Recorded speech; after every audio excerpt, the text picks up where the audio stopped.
সুধী বৈষ্ণব ভক্তবৃন্দ, আপনাদের চরণে রইল ভক্তিপূর্ণ প্রণাম। প্রণাম জানাই আমার শ্রী গুরুদেবের চরণে, প্রণাম জানাই এই অনন্ত কোটি বিশ্ব ব্রহ্মাণ্ডের নায়ক যিনি শ্রী ব্রজেন্দ্র নন্দনের চরণে।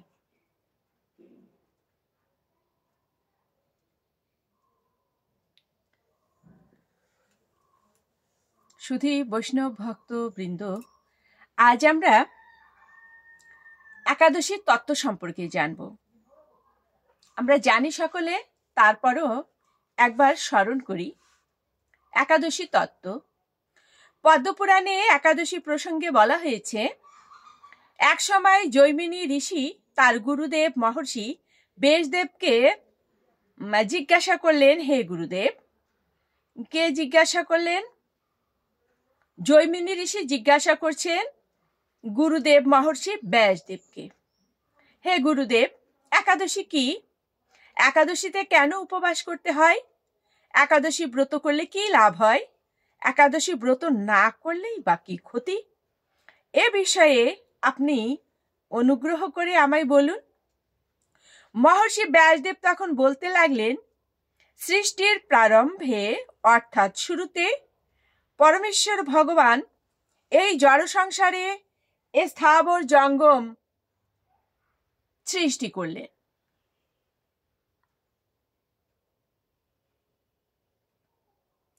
মর্তলোকবাসী মানুষদের শাসনের জন্য একটি পাপ পুরুষ নির্মাণ করলেন। পাপ পুরুষের মাথাটি ব্রহ্মহত্যা পাপ দিয়ে, চক্ষু দুটি মদ্যপান, মুখ হচ্ছে স্বর্ণ অপহরণ, 2 কর্ণ গুরু পত্নী গমন, 2 নাসিকা স্ত্রী হত্যা, 2 বাহু গোহত্যা পাপ, গ্রীবা ধন অপহরণ, গলদেশ ভ্রূণ হত্যা, বক্ষ পরস্ত্রী গমন, উদর আত্মীয় স্বজন বধ, নাভি শরণাগত বধ, কোমর আত্মশ্লাঘা, 2 উরু গুরু নিন্দা, শিষ্ণ কন্যা বিক্রি, মলদার গুপ্ত কথা প্রকাশ পাপ, 2 পা পিতৃ হত্যা, শরীরের রোম সমস্ত উপপাদক। এভাবে বিভিন্ন সমস্ত পাপ দ্বারা ভয়ঙ্কর পাপ পুরুষ নির্মিত হল। পাপ পুরুষের ভয়ঙ্কর রূপ দর্শন করে ভগবান শ্রী বিষ্ণু মর্তের মানব জাতির দুঃখ মোচন করবার কথা চিন্তা করতে লাগলেন।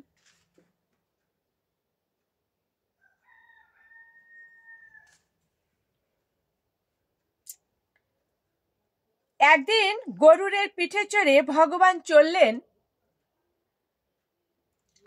যমরাজের মন্দিরে। ভগবানকে যমরাজ উপযুক্ত স্বর্ণ সিংহাসনে বসিয়ে পাদ্য অর্ঘ্য ইত্যাদি দিয়ে যথাবিধি তার পূজা করলেন। যমরাজের সঙ্গে কথোপকথনকালে ভগবান শুনতে পেলেন দক্ষিণ দিক থেকে অসংখ্য জীবের আর্ত ক্রন্দন ধ্বনি। সুধী বৈষ্ণব ভক্তবৃন্দ, আমরা সকলে জানি যে দক্ষিণ দিকে হচ্ছে কি যমালয়। তো সে কারণে যমরাজের সঙ্গে যখন ভগবান শ্রীহরি কথা বলছিলেন, তখন উনি শুনতে পেলেন দক্ষিণ দিক থেকে অসংখ্য জীব আর্তক্রন্দন করছে। প্রশ্ন করলেন, এই আর্তক্রন্দন কেন? যমরাজ বললেন, হে প্রভু, মর্তের পাপী মানুষেরা নিজ কর্মদোষে নরক যাতনা ভোগ করছে। সেই যাতনার আর্ত চিৎকার শোনা যাচ্ছে। যন্ত্রণা কাতর পাপাচারী জীবদের দর্শন করে করুণাময় ভগবান চিন্তা করলেন, আমি তো সমস্ত প্রজা সৃষ্টি করেছি, আমার সামনেই এরা কর্মদোষে দুষ্ট হয়ে নরক যাতনা ভোগ করছে।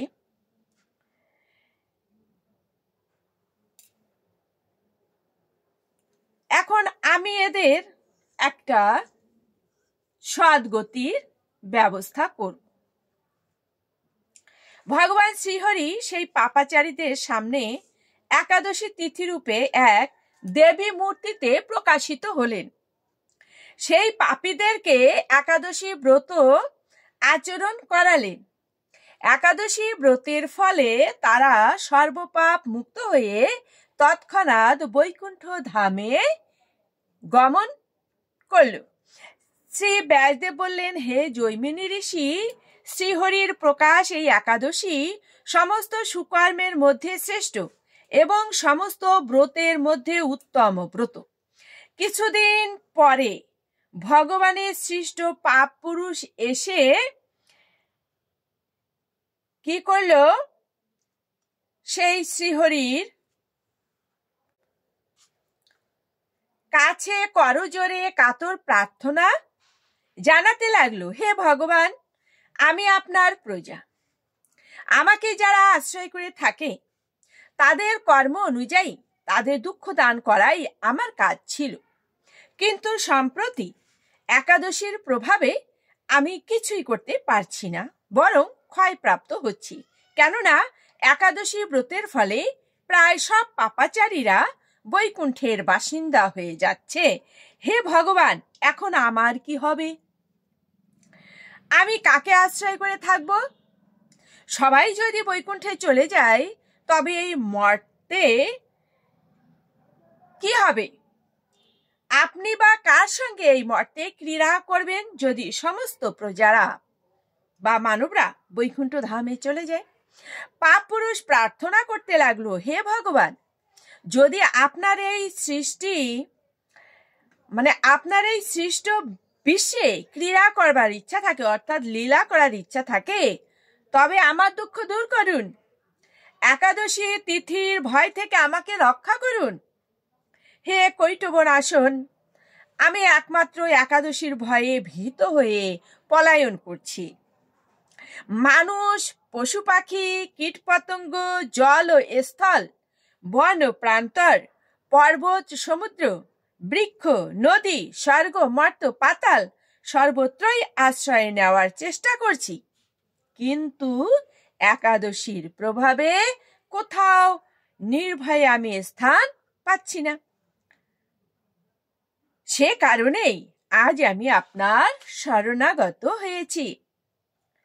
হে পরমেশ্বর ভগবান, আপনি শরণাগতকে রক্ষা করেন, অতএব আপনি আমায় রক্ষা করুন। হে ভগবান, এখন দেখছি আপনার সৃষ্ট অনন্ত কোটি ব্রহ্মাণ্ডের মধ্যে একাদশী প্রাধান্য লাভ করেছে, সেই জন্য আমি কোথাও আশ্রয় পেতে পারছি না। আপনি কৃপা করে আমাকে একটি নির্ভয় স্থান প্রদান করুন।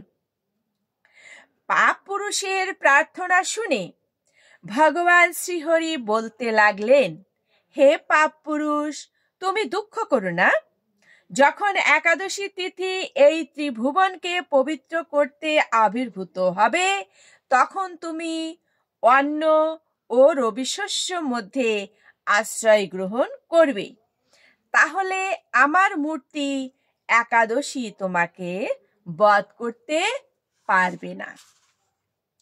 শুধুই বৈষ্ণব ভক্তবৃন্দ, আমরা এতক্ষণে একাদশীর তত্ত্ব জানলাম। তাহলে আমরা এটা বুঝতে পারলাম যে একাদশী অন্যান্য দিনে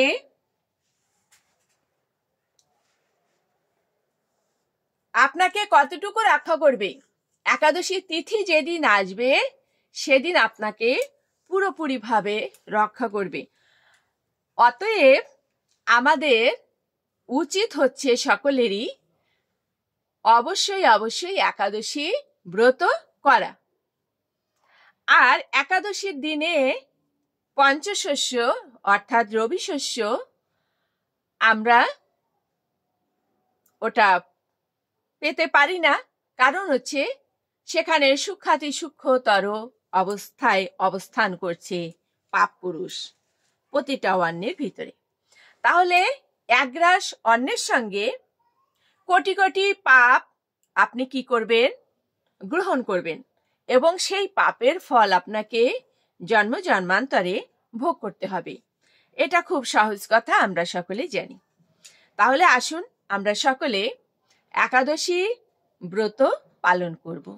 যাদের অভ্যাস নাই তারা আমরা অভ্যাস করব, আর যারা করছি তারা অবশ্যই করব। আমরা যেন একাদশী ব্রত থেকে কেউই বিরত না থাকি। শাস্ত্রে বলা হয়েছে 8 বছর থেকে 80 বছর পর্যন্ত সকলেরই একাদশী করা কর্তব্য, অর্থাৎ একাদশী ব্রত করা কর্তব্য। কিন্তু কারো যদি শরীরে সামর্থ্য থাকে, শক্তি থাকে, বা তিনি করতে পারেন, সুস্থ থাকেন, তাহলে 80 বছর নয়, তিনি 100 বছর বা 100 বছরের পরেও যদি তিনি বেঁচে থাকেন, তাহলে অবশ্যই তিনি একাদশী ব্রত পালন করতে পারবেন। আর কেউ যদি 8 বছরের আগে, অর্থাৎ 5, 6, 7 বছরের বাচ্চারা একাদশী ব্রত করতে তারা সমর্থ হয়, তাহলে তারা করবে। শুধু বৈষ্ণব ভক্তবৃন্দ, আসুন আমরা সকলে একাদশী ব্রত পালন করি। এই বলে আমি আজকের মতো এখানেই রাখছি। দেখা হবে সামনের ভিডিওতে। আপনারা সকলে আমার সঙ্গে থাকবেন, আমার ভিডিও দেখবেন এবং সাবস্ক্রাইব করবেন, লাইক, শেয়ার, কমেন্টস করে আমাকে সাহায্য করবেন। আবারও আপনাদের সকলের চরণে আমার ভক্তিপূর্ণ ভুলুণ্ঠিত প্রণাম জানিয়ে রাখছি। প্রণাম জানাই আমার শ্রী গুরুদেবের চরণে, প্রণাম জানাই আমার অনন্তকোটি বিশ্ব ব্রহ্মাণ্ডের মালিক শ্রী ব্রজেন্দ্র নন্দনের চরণে কোটি কোটি প্রণাম।